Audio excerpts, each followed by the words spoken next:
evening. I'm Beth Mitchell. I am a board member of the JCRC of Greater Washington, and it is my honor to welcome you to tonight's program, Jewish Views on Reproductive Choice. JCRC has a long history of supporting reproductive freedom and choice, from policy resolutions to most recently co-sponsoring NCJW's Jewish Rally for Abortion Justice at the Capitol. Tonight's program continues our effort to educate about and advocate for reproductive choice, grounding the discussion in Jewish thought and practice, and exploring how this issue impacts the Jewish community. I'd like to introduce you tonight to the panelists for tonight.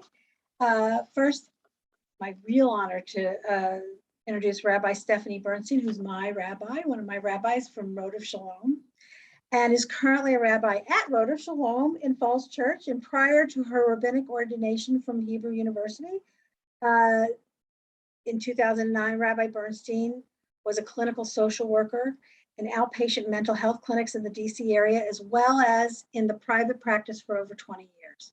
Rabbi Bernstein served on the staff of the Union for Reform Judaism as a teacher and coordinator for Introduction to Judaism program in the Greater Washington, DC area. She was a study guide writer for the Torah, a women's commentary, and worked as a chaplain with Jewish Social Services.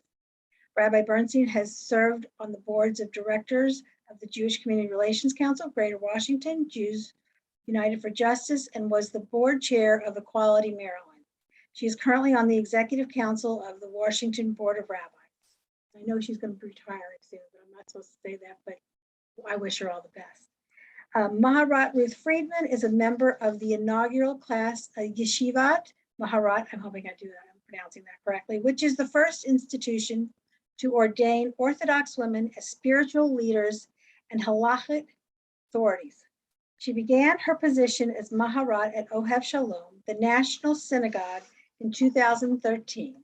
Maharat Friedman is deeply committed to working to ensure that Jewish communal structures provide sensitivity and support to individuals and couples struggling with fertility challenges. And she is honored to serve on the Redstone Advisory Committee. She is a proud member of both the Chicago and Washington Board of Rabbis and sits on the executive committee of the Board of the International Rabbinic Fellowship, of which she is also a member. Maharat Ruth is a founding member of the Beltway Va'ad. Hopefully I say that correctly.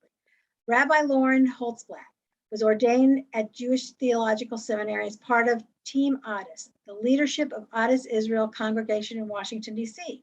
Rabbi Holtzblatt is celebrated by the Forward as one of the 32 most inspiring rabbis in the country. Recently, she was named one of Jewish Women International's Women to Watch and is a proud senior fellow of the coveted Schusterman Fellowship, a leadership development program for individuals who are committed to growing their leadership in the Jewish community, an honor rarely bestowed on rabbis. Rabbi Holtzblatt also gratefully serves on the National Board of Avodah and on the steering committee of the United Synagogue of Conservative Judaism.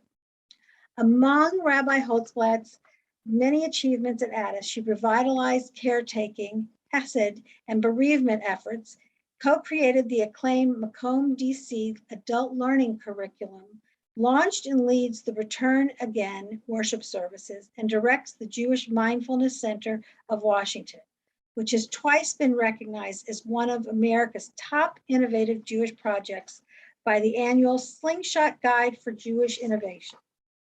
Rabbi Abby Shirofsky is the JCRC's Director of Intergroup Relations, JCRC Rabbi in Residence. She studied at the Jewish Theological Seminary, where she earned a master's degree in Jewish education and was ordained in 2012. She is the recipient of several awards, fellowships, and honors for her work in the Jewish not-for-profit organization field. Rabbi Shirofsky is involved in numerous interfaith organizations throughout the Greater Washington area. Welcome to DC, as well as the board and committees dedicated to equality and justice.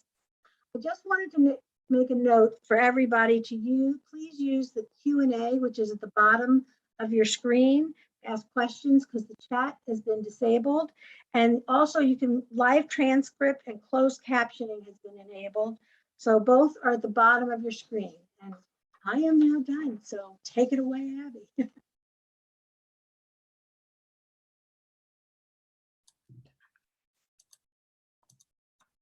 Thank you, Beth. Tonight's discussion takes place in the shadow of a horrific event. Sorry, I lost my notes. A horrific event, the shooting at an elementary school in Texas. We grieve with the families who lost children, the family of the teacher who was killed, and with all who experienced this latest trauma at the hands of a young person with weapons. We extend our deepest sympathies to all those impacted by this latest act of gun violence and call on the leaders of our country to enact laws that will help prevent these atrocities.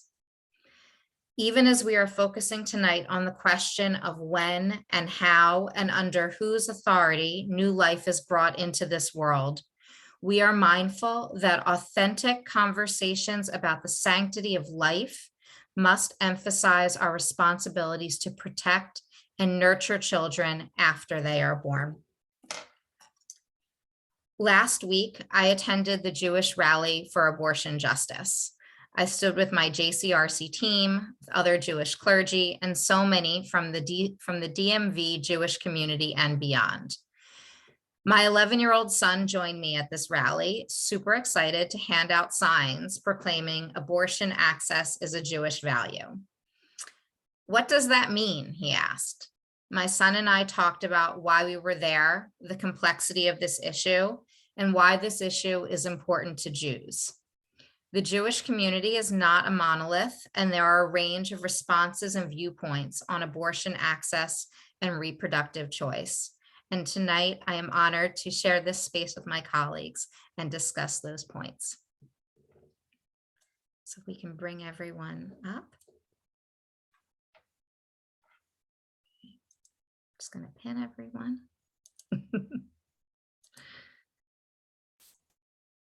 Okay. And here we go. hopefully everyone is, oh, wait, no. Wrong person. Thank you, everyone, for bearing with me. All right.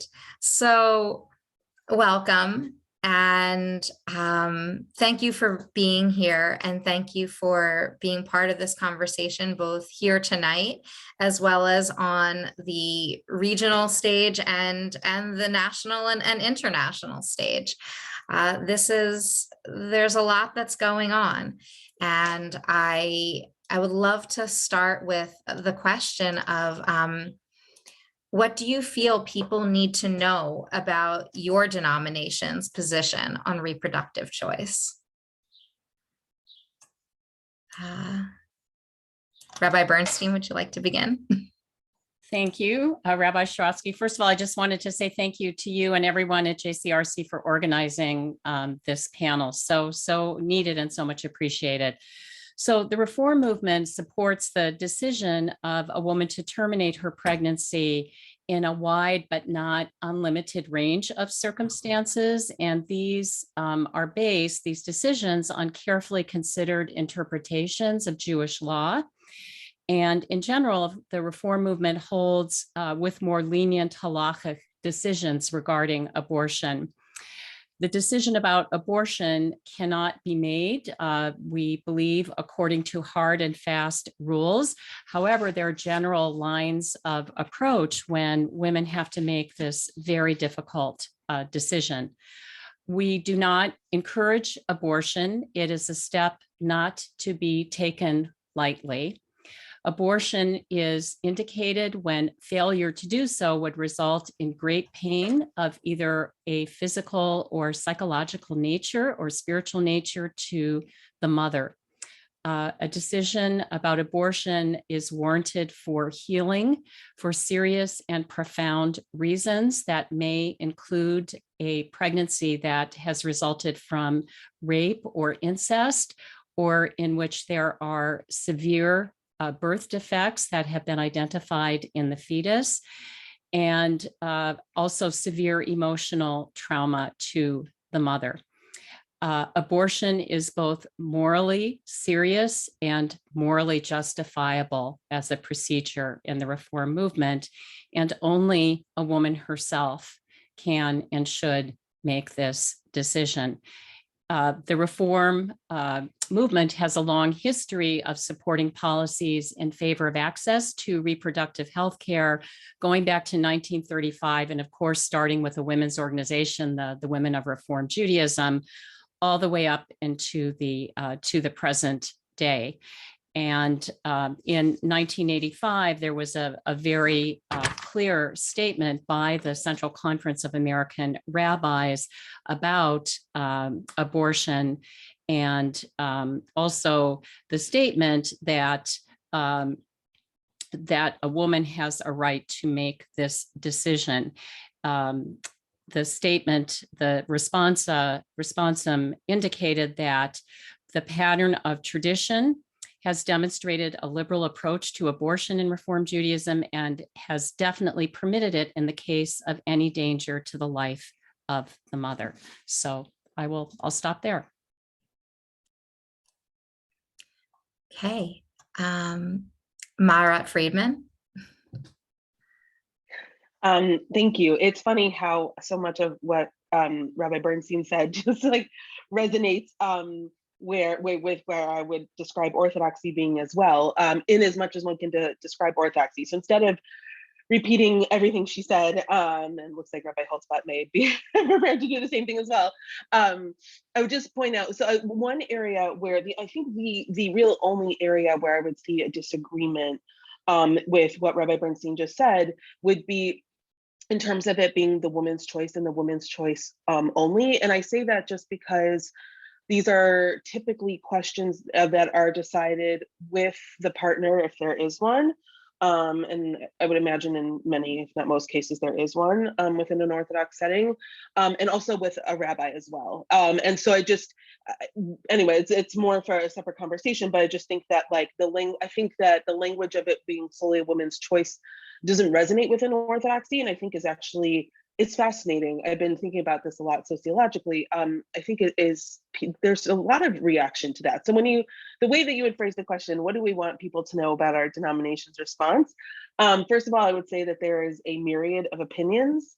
And the second thing I would say is that something that disturbs me enormously is that the organizations and perhaps that speak for Orthodoxy, and a couple of individuals who think they speak for Orthodoxy, have as of late expressed opinions that I think are shockingly and almost bafflingly, let's say, right-wing or limiting about abortion.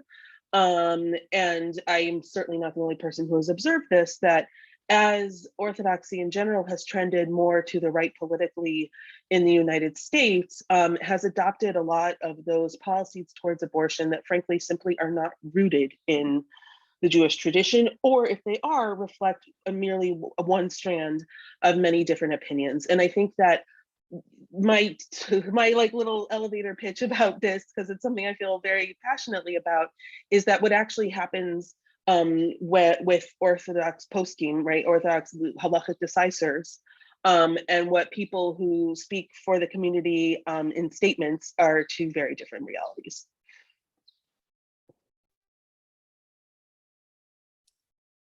Rabbi Holtzblatt. It's wonderful to be with all of you tonight. I couldn't agree also with Rabbi Shravsky, what you said earlier about that we are here to honor life and to honor children growing in the world. And it seems to me that the conversation in this country has gotten so caught up in pre-birth that our legislators have forgotten about what happens after a baby is born, and the formula that's needed, and safe schools that are needed, and mental health care that's needed, and support for families that's needed. So that's my own pitch here of just feeling an utter loss, as I know we all are tonight, in the face of another mass shooting today at an elementary school. I would third everything that's been said so beautifully by my colleagues. The conservative movement sees abortion as permissible. It is not something that is to be used lightly, as was stated earlier, but it is absolutely permissible that the woman, the life of the woman, or I at this point, I should say the person who is childbearing. I have a transgender child, and so very much want to honor that lots of bodies give birth and not all identify as women. But that the person bearing the child takes precedence over the fetus. And that goes right up until the baby is born. And so this idea of quivering or things that are mentioned in the Alito leak and things that we've been reading are not a basis within as Jewish laws read, I know in the conservative movement, and I know with my colleagues agreed with me in the other movements as well. Just want to note that point, that we really are talking so much we're hearing so much on the national stage about life inside a woman or inside a childbearing person, and that we oftentimes forget about the vessel that is bearing the child or is pregnant. And Jewish law really sees the woman as the forefront of who we make decisions about. And so meaning like who we give weight to. And that feels like a really important thing for me to highlight here. So building on that, one of the things that I've been thinking about as I'm learning and hearing more and about what our tradition says about abortion and says about the need to protect the woman, to protect the person who's giving birth. One of the things that really struck me was the idea of agency, and that all too often the abortion seemed like something that needed to happen to the woman, not a choice or decision that she was making. Thinking specifically about some of our rabbinic texts. And I acknowledge that what the rabbis of the Talmud and of the different law codes were trying to do was revolutionary, and still is in a lot of ways in giving that sort of protection. But I'm wondering, where is that agency? Where is that independence to be able to make a medical decision about one's own life? And where do we find that now? And how are we making that leap from the abortion as something that happened to the woman to to actual autonomy and agency in medical decisions and making these decisions? Yeah, no, I'm so glad that you raised that, Rabbi Shravsky. And I want to recommend, if those of you who listen to the podcast from the Shalom Hartman Institute, they did a podcast on abortion about, I think, 6 months ago, and they re-released it. It's called How Jews Talk About Abortion. And Yehuda Kurtzer interviewed Dr. Michal Raucher, and she talked about agency and about the fact that even the fact that we're having this discussion, in many ways, there's an assumption that somehow there's a legal or a moral wrong, except in specific circumstances. And I think that that's incredibly problematic, because our conversation gets framed in terms of judgment, and there is shame, I think, connected with people's choices about reproductive care. And I think it's very, very troubling.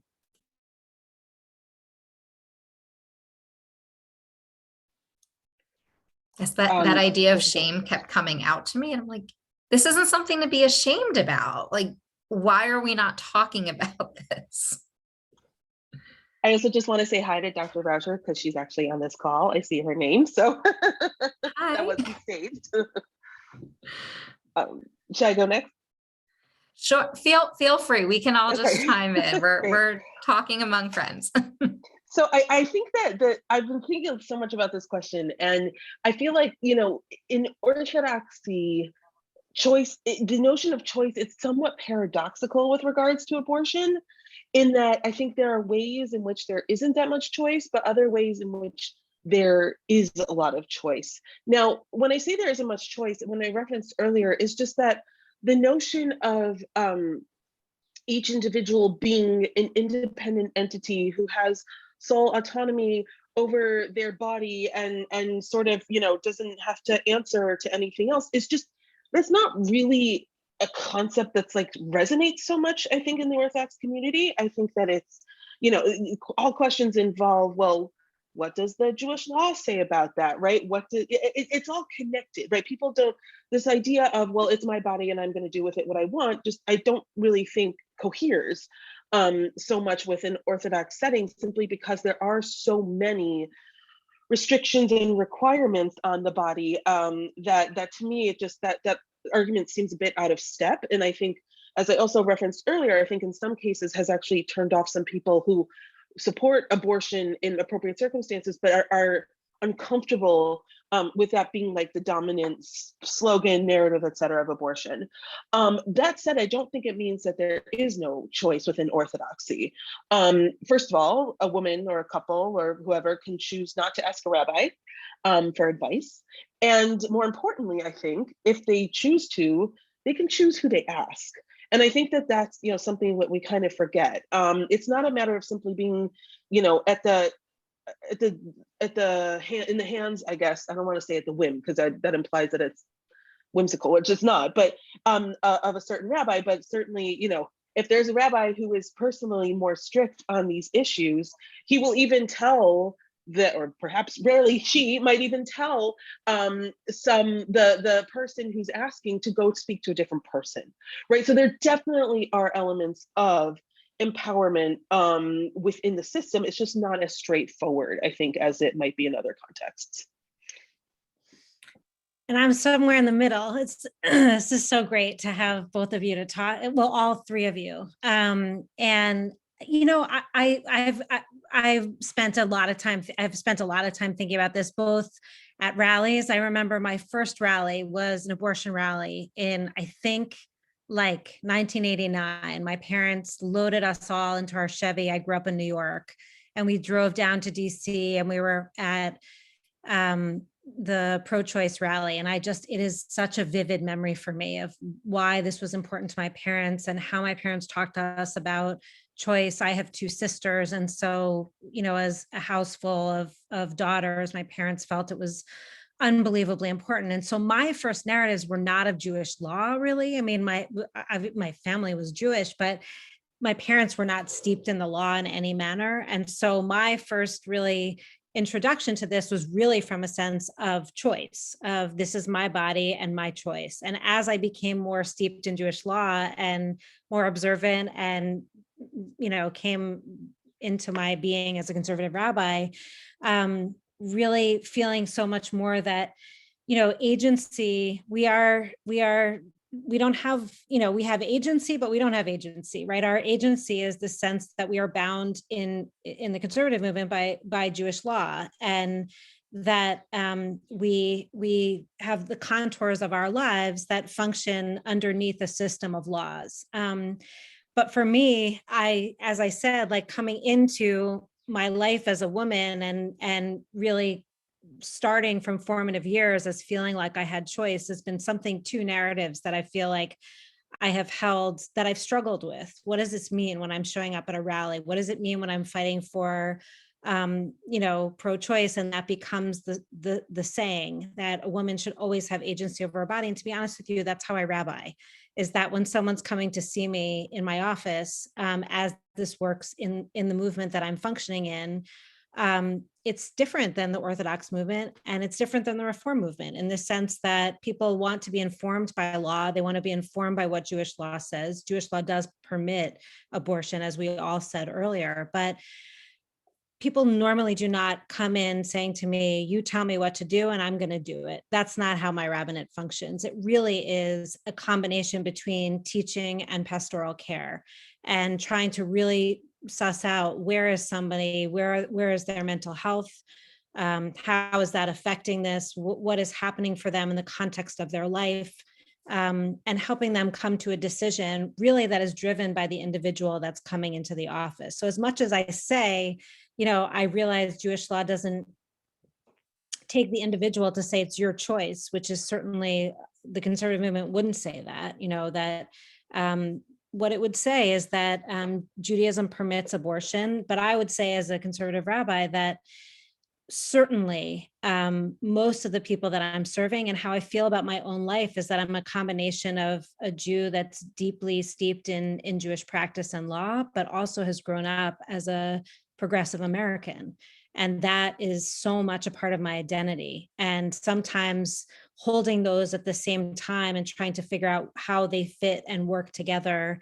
I was thinking today, it doesn't have to be a perfect puzzle. Both of those things can be true. And my life is led by both of those values. It's striking how many similarities there are. And I think we find this on so many issues within, throughout our denominations, throughout our movements and the different perspectives that we hold. And that it really, comes down to this, we need to respect the people that we're dealing with that are sitting right in front of us, I think is a huge piece that I'm hearing here. And sometimes it might be saying, no, I need you to go to another person to talk this because I can tell what you need and I know what I can't give you as as your spiritual guide at this moment, as your religious leader. And sometimes it's empowering people to say, you can do this and you can make this choice and not feel not feel anything, but not feel ashamed and not feel broken down by this.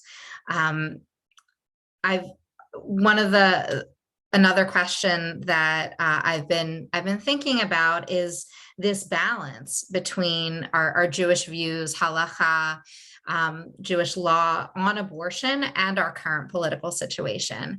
And we've each kind of referenced it in some way, but what does this mean practically and also pastorally? We've talked about, what happens when someone is standing in front of us and has they're at a point of crisis and they're a real person. They're not a theory on a page. They're not a hypothetical law. They're not a Supreme Court decision. They're a human being in front of you. What happens when all of those pieces collide? I think it takes what is a highly personal, familial decision that the person bearing the child would make with their team, so to speak, and it puts it into a very public arena where I think it has no business being. It makes this decision, which is so difficult and so personal, somehow a matter of that certain government, that the government is going to decide. And that is incredibly painful. And the idea that that soon nearly half the states will have such restrictive laws, these trigger laws, that it will be impossible for women who live in those states to access not only abortion, but perhaps other reproductive health care services is very painful and very disturbing. And for me, it's a social justice issue. I think we were going to get there eventually, but I found myself getting there now, Rabbi Shravsky. So I hope I haven't, gotten there too soon. But one of the things that concerns me very deeply is that women in these states who proportionately who will need abortion services are poor, women of color, low income, people living in poverty, in order to get to a state where they could have an abortion, they need money for transportation, they need a place to stay, they need childcare perhaps for the children that they have. They are going to lose the wages that they are paid perhaps on an hourly basis.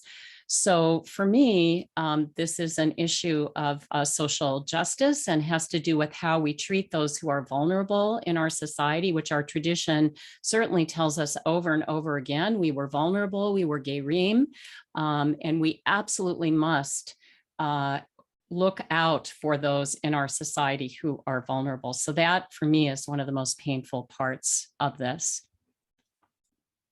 I couldn't agree more. And I also think this is really about access to safe abortions, because I think, as we saw, this country has seen before, that women, people who are bearing children will get abortions, but they will be unsafe and there will be loss of life for the mother. And I couldn't agree more that we really need to be thinking about places where people are not going to be able to access abortions, and how we provide funding, how we provide access, trying to figure out what that looks like next in organizations that are doing work in these areas, whether that's Planned Parenthood and other organizations that are offering women's health care, holistically. Yeah, I think that any system that exposes basic racial and economic privilege cannot, I don't see that's something that religion can, in good faith, actually really support. So to answer simply from a justice perspective, of course, if this is going to target women of color, people of lower socioeconomic status, it's without question something else is very wrong here. I think that in terms of how to balance it politically, personally, and I'm certainly not the only one who thinks this, I don't think that anyone should really be meddling with their religion and their secular politics. I certainly wouldn't want the politics or laws interfering with, for example, the ability to give my children a bris on the 8th day, and so.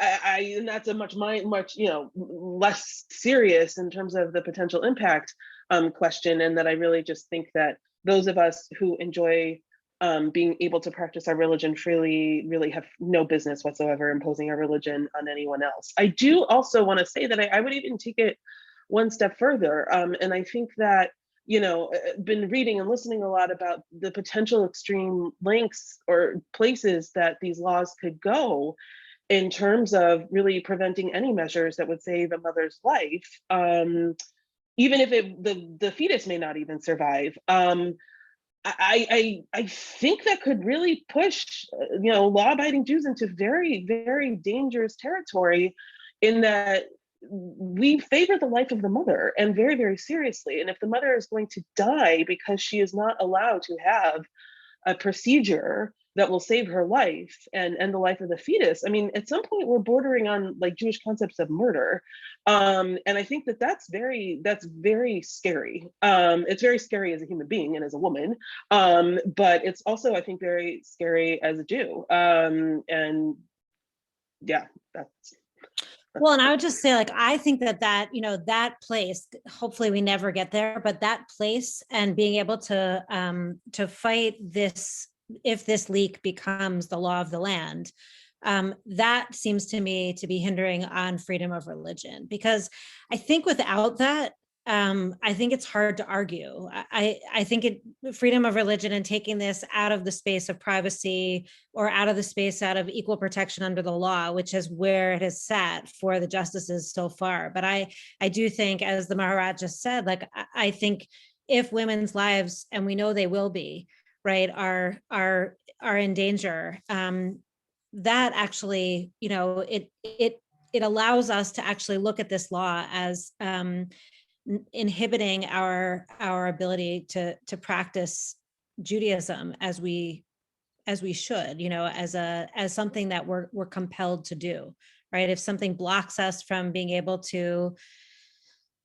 I know there have been cases about growing facial hair or head coverings, or things that compel us that are laws that have been passed that that stymie the freedom of religion. This, I think, could eventually be in that category, but I think it unfortunately seems to me that it probably would have to go to those lengths in order for a case to be argued. I'm not a legal scholar, so I can't, but that's my sense of how this works.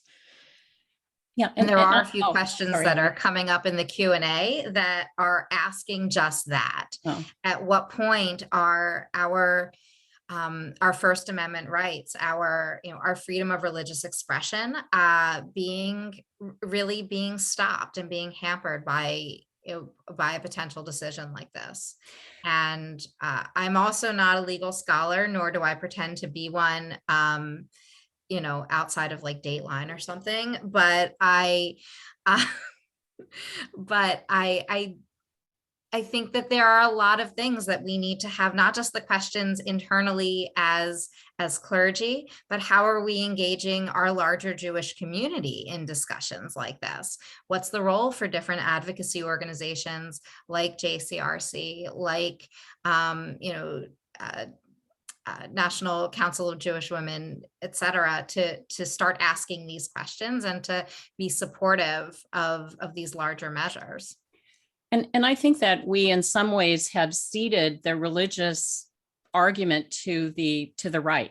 We, I think, need to do a better job of speaking from our own tradition about what we believe and why we think this is important. And we have not, I think, effectively been able to do that. I mean, my sense is exactly what Maharat Ruth said before, which was this idea, it actually comes from the Mishnah, right? That if a woman's life is in danger, this is from Ohalot, I think it's 7:6. And it's, if a woman's life is in danger, we go to such measures where we can even, it's a little graphic, but the fetus is cut limb by limb in order to remove the fetus so that we save the life of the mother. And that is, that is basically says to us, this is something that must be done in order to save the life of the mother. And that to me really is the basis for how we talk about who we are. I mean, when you read the Alito position, as I said before, it really is all about the fetus, right? It is this idea of stare decisis, of changing a law that has been on the books for over 50 years in order to, because he says, we need to think about life and we need to think about this inception of life and to protect it. And I think, as Rabbi Bernstein just said, this idea, of us thinking about women and the place that, or childbearing people, and having them be at the forefront. And as we are compelled by Jewish law to think in this way, that seems to me to be the place that JCRC, that the National Jewish Council of Women would be wonderful to have legal scholars kind of look at this compulsion of Jewish law and how a case might be built around the freedom of religion. And when we talk about freedom of religion, too often, and freedom of religious expression and practice, I think one of the things, and this is also a question coming up from our attendees, is too often that looks like Christianity and a Christian practice. And how can we as Jews, no matter which denomination we're coming from on this, how can we reframe this as a Jewish discussion? And I think that what's happening here tonight is a huge piece of that. And what's been happening in congregations and schools and Jewish community places of learning over the past few weeks is a start. But how are we putting our very Jewish voice on this argument?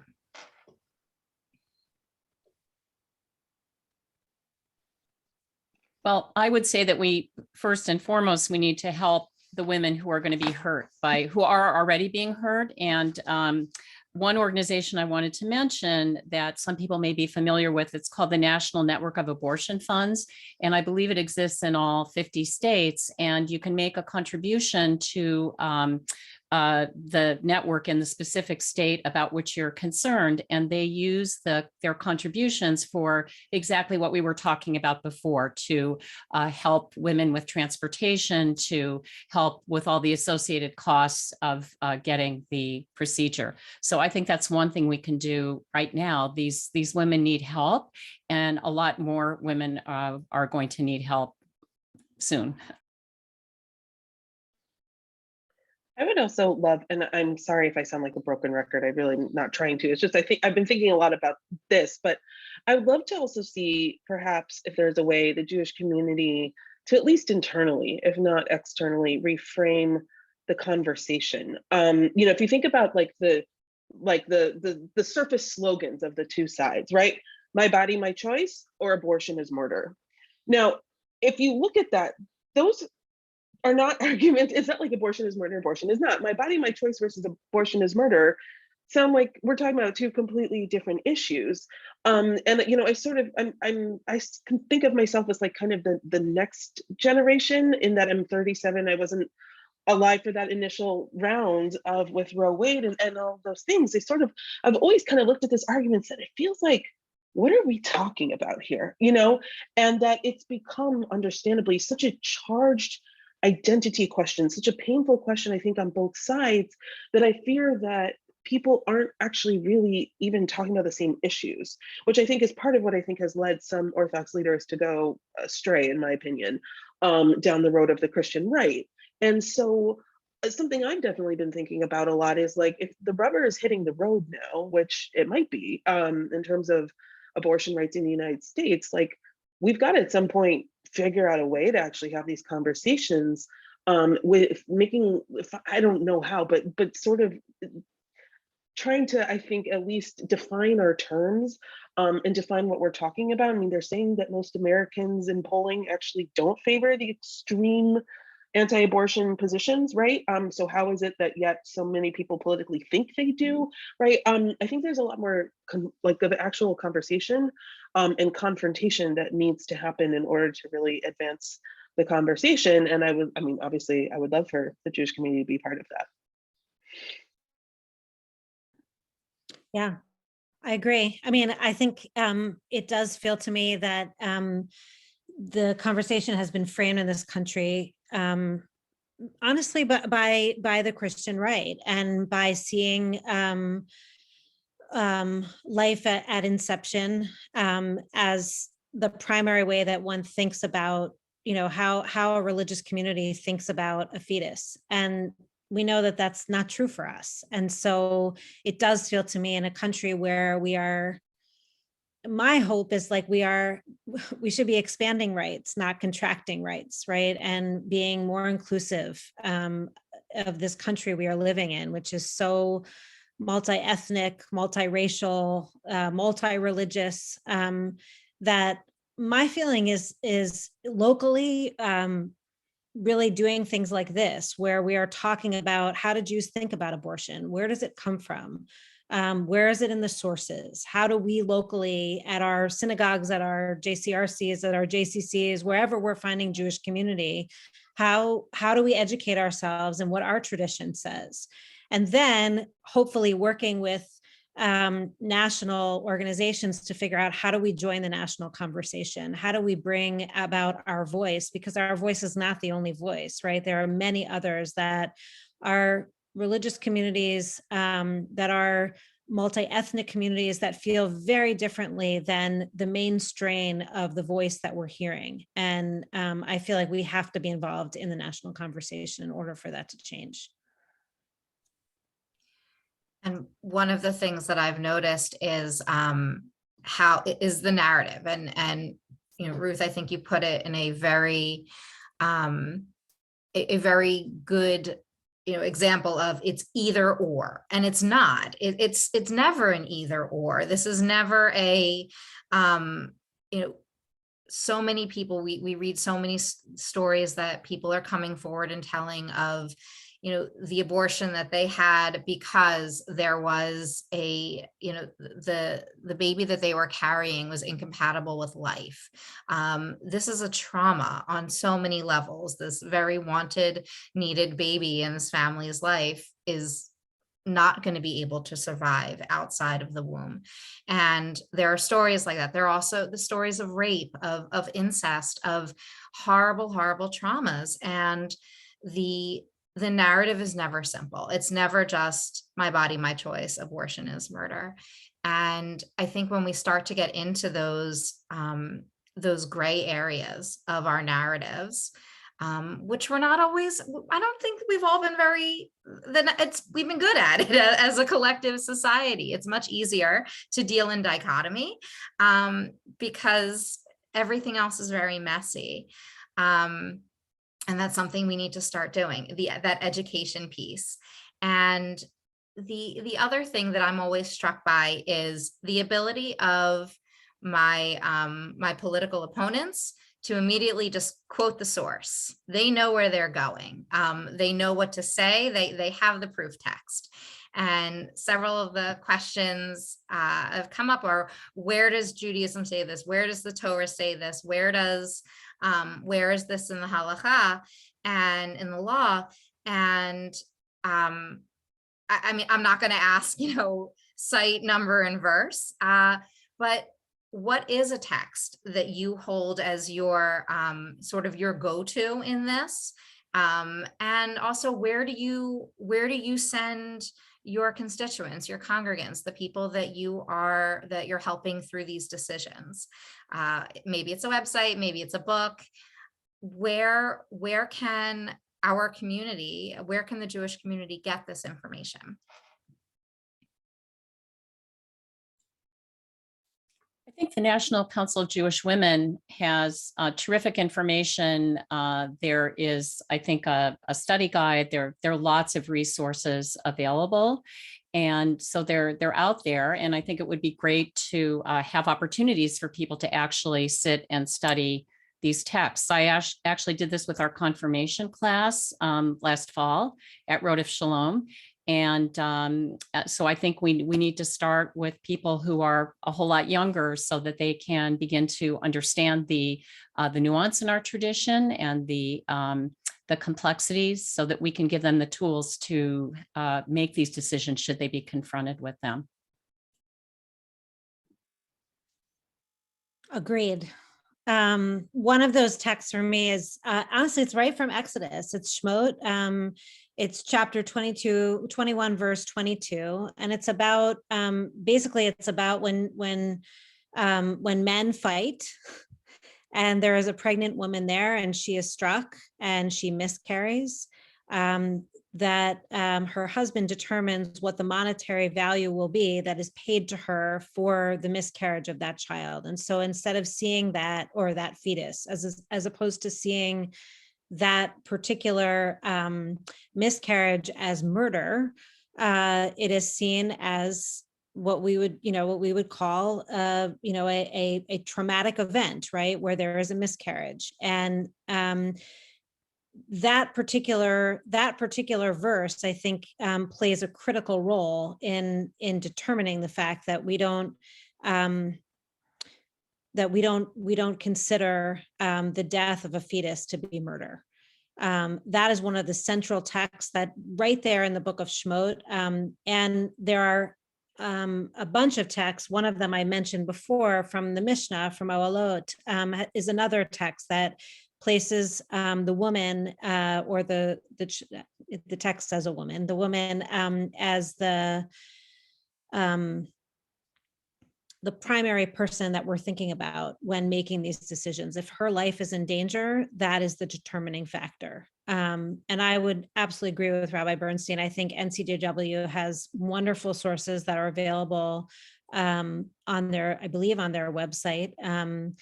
And that's a wonderful place to go to just get a number of sources. And then certainly if somebody wants to go and find out even more, there are a lot of rabbit holes that I'm sure any of us would be willing to help you go down in order to see what the varying views are from the medievals all the way to current practice.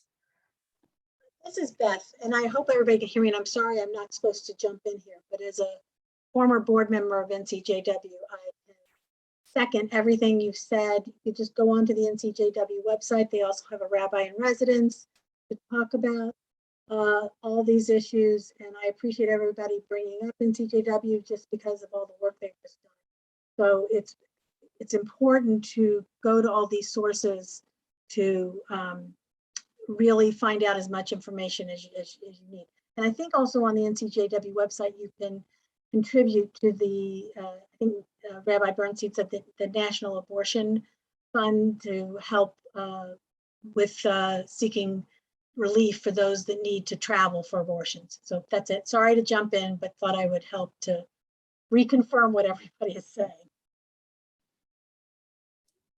I feel I'm scared to admit that I have not been to that particular website to look at the resources. So, oops, I have a random sort of assortment of other pieces that speak to the Orthodox perspective. I was just listening to an absolutely fantastic podcast interview with a rabbi at Yeshiva University named Rabbi Jeremy Weider that I'm happy to, on a podcast called Orthodox Conundrum.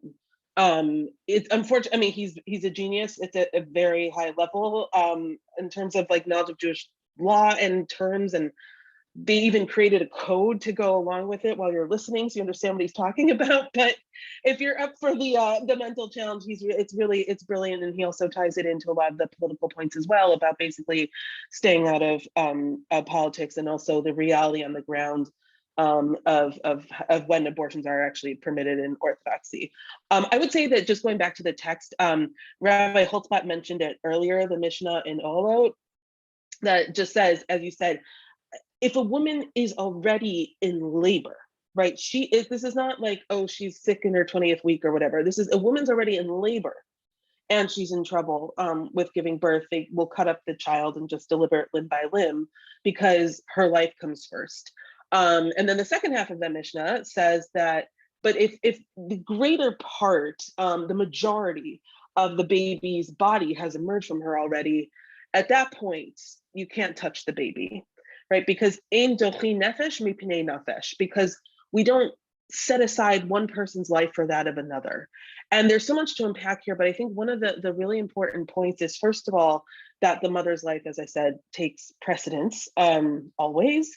But also I think that it reflects that very, I think, tension that I would suspect many of us feel, which is this thing is alive, and yet, is it really fully human? Are we confident in its viability until it is really a present live being that we know is alive and can survive in this world? And I think that to me, it just raises all sorts of like fascinating questions of what it means for something to be alive, what it means for it not to be alive.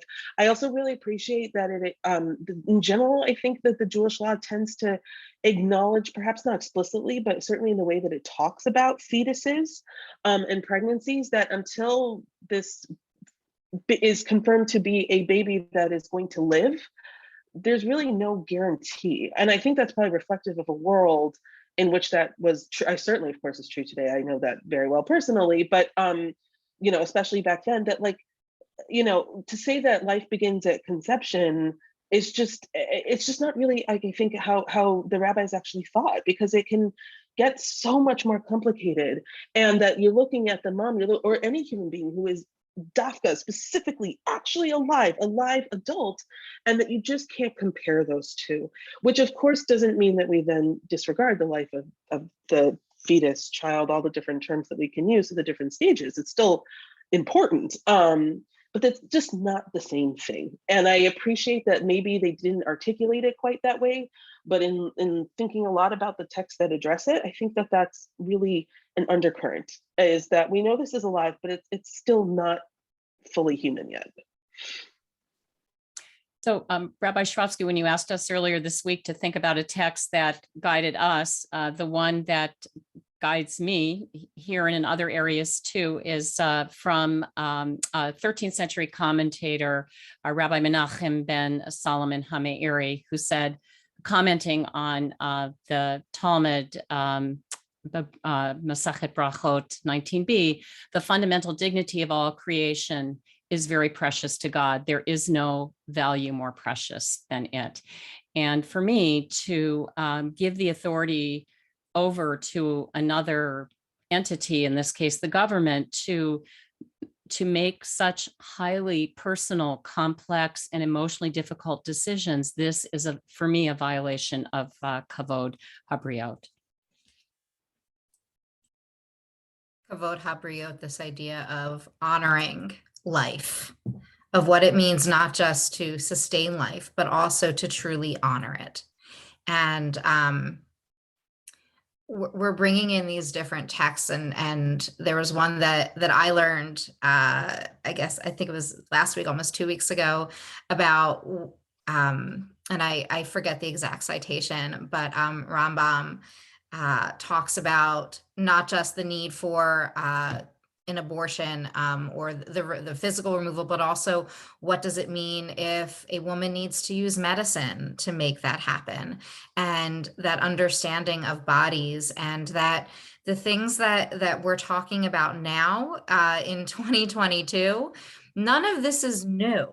This is not an innovation, both medically, nor is it an innovation halachically, within Jewish law or within civil law. We've these discussions and the Jewish community weighing in on these discussions have been happening for years.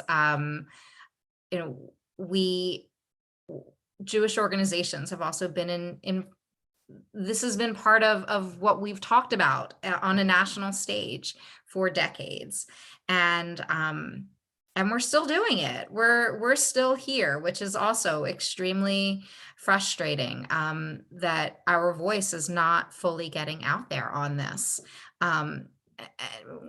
Not even just right, left, whatever, but that what it means, and we keep coming back to this, what does it mean for our Jewish narrative to truly be, and this idea of Kavod Habriot to truly take center stage in these discussions. It's something that's been very frustrating to me, and I'm sure to all of you, and disheartening in over these last few weeks, and since this since the decision, the draft was leaked. There's the questions that are coming in keep coming back to this idea of sort of a what next is what I'm pulling from so much of this, and the questions of, do we make this into a case that this is infringing on our religious liberties? What do we do next? So as our sort of a closing thought, what would be what's next, and how can we continue to advocate, to be there for the people in our community? How can we continue to have these conversations? What's next for each of your communities on this issue?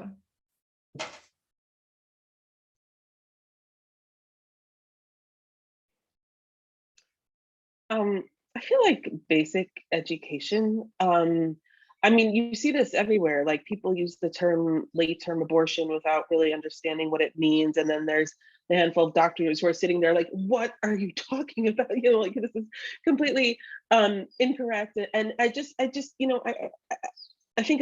think that because abortion is such a private topic, those who know about it know, and those who don't have firsthand experience or secondhand experience don't know.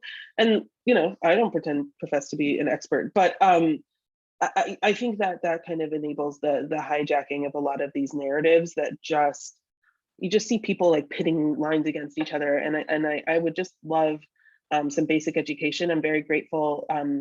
The Forward published a few years ago anonymous testimonies from, I think it was just Orthodox women who'd had abortions. But I think just even basic things like that, and one of my friends was one of them, and it was just very important, to try to start to get those narratives out there, and break down a lot of the basic ignorance.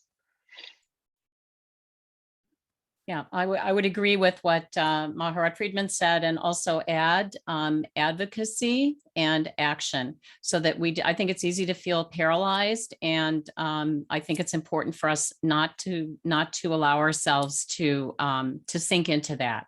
I think it's important for us to take action to support women who are going to need our help, who need our support, and who, as the Maharat said, they can tell their stories, or we can help them tell their stories, so that people really understand what the impact of what is about to happen is going to be on our society.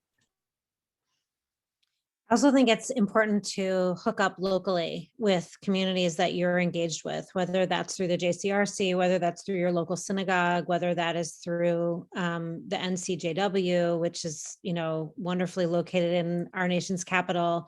I think part of despair feels that when the world is so big and we can't figure out who is here to help us. And there are so many chapters that are starting that are educating on these Jewish texts so that people can actually learn what our tradition has to say. And then also working together with the JCRC, the NCJW, national organizations, Planned Parenthood, to figure out how we can support national movement on this issue. And when we are organized locally, we can show up nationally in a very different way with much larger numbers. And so we have to keep marching. We have to find legislative ways to advocate, to push our senators, if you have one, maybe DC will one day have one, and to push to make legislative change on this issue. All so important. And yes, we will continue to bring everyone together locally so that we can raise our voices nationally. I love how you put that. And I want to thank all of you for being here tonight. This has been such a powerful discussion, and I value your I value the wisdom and just really the depth with that we've explored this issue tonight. It's not easy to talk about abortion. It's not easy to talk about healthcare. It's not easy to talk about these issues, especially in this political climate and just in general, because it is so personal. And we did this, I think we did this in a way that not only is in depth and grounded in Jewish thought, but also grounded in this idea of dignity and what it means to really uphold dignity. I want to thank my colleagues here from JCRC, Gila Franklin Siegel, Vicki Fishman, and Nora Medrano, who have been helping with this program, Beth Mitchell, JCRC board member. And I want to let you know that JCRC will also have a webinar in July to analyze the decision, whatever it may be, when it comes out. And we will be bringing top national litigators into this space so that we can discuss, what is next. So thank you everyone for being here tonight, and stay tuned for more information. Good night.